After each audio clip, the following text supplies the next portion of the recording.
Le 21 novembre 2017, Emmanuel Attias crée l'événement avec sa page Facebook PCJ, Patrimoine, Culture, Judaïsme. Emmanuel Attias est historien et linguiste. Il a parcouru ces dernières années des milliers de kilomètres à travers l'Europe, le Moyen-Orient et l'Afrique du Nord pour retrouver les dernières communautés juives et photographier leur patrimoine. Chers auditeurs, bonjour. Voilà quelques jours, une nouvelle retentissante a fait la une des médias communautaires du monde entier. Le dernier juif connu d'Afghanistan se dit désormais prêt à quitter son pays pour rejoindre sa famille installée depuis 1998 en Israël. Après 2 décennies à prendre soin seul de l'ultime synagogue de Kaboul, Zebulon Simantov a annoncé cette semaine sa décision de partir, aussitôt que les troupes américaines auront quitté le territoire afghan.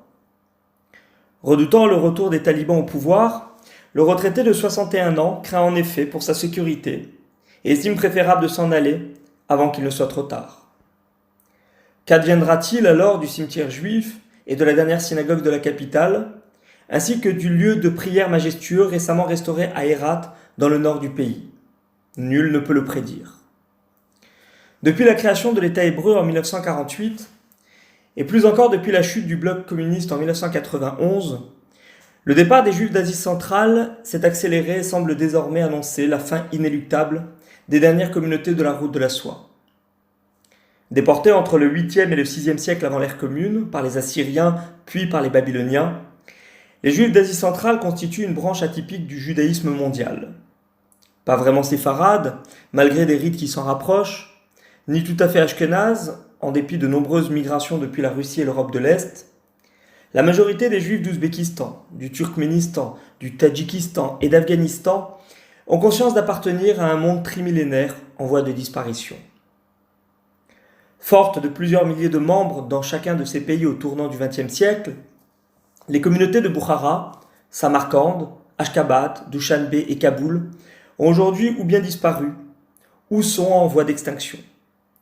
Certains de leurs membres parlent encore un vieux dialecte persan, le Bukhari, également connu sous le nom de judéo-tadjik. De la communauté de Merv au Turkménistan, citée au IVe siècle déjà dans le traité Avodah Zara du Talmud de Babylone, ne reste aujourd'hui plus rien.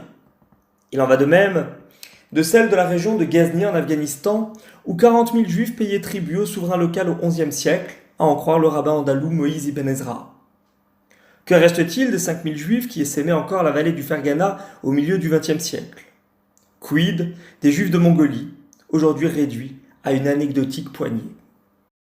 Après la désintégration de l'Union soviétique, les juifs boukhariens, dont une majorité avait déjà émigré en Israël et aux États-Unis à la belle époque, ont en masse quitté l'Asie centrale pour rejoindre leurs proches établis à Jérusalem, New York, Berlin et Moscou.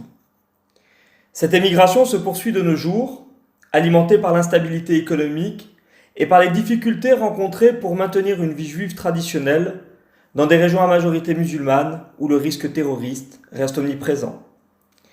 La communauté juive de Tachkent, la capitale de l'Ouzbékistan, n'accueille ainsi plus que 200 membres, en majorité les personnes âgées, tandis que Samarcande, jadis renommée pour sa communauté juive florissante, ne compte plus que 50 fidèles et Bukhara 140.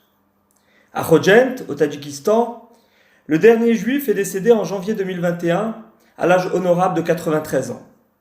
Ne reste désormais plus qu'un petit minyan dans la capitale, Dushanbe, où la synagogue historique a été rasée en juin 2008, malgré une vague de protestations internationales.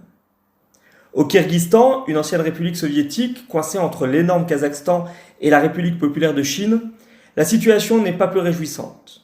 La communauté historique, augmentée pendant la Shoah de 20 000 âmes, fuyant les territoires occidentaux de l'URSS occupés par les nazis, a vu sa population chuter drastiquement ces dernières années. Alors que le Joint y recensait encore 4 500 juifs en 2000, le nombre de membres est récemment passé sous la barre du millier, annonçant la fin prochaine d'une communauté aux racines millénaires.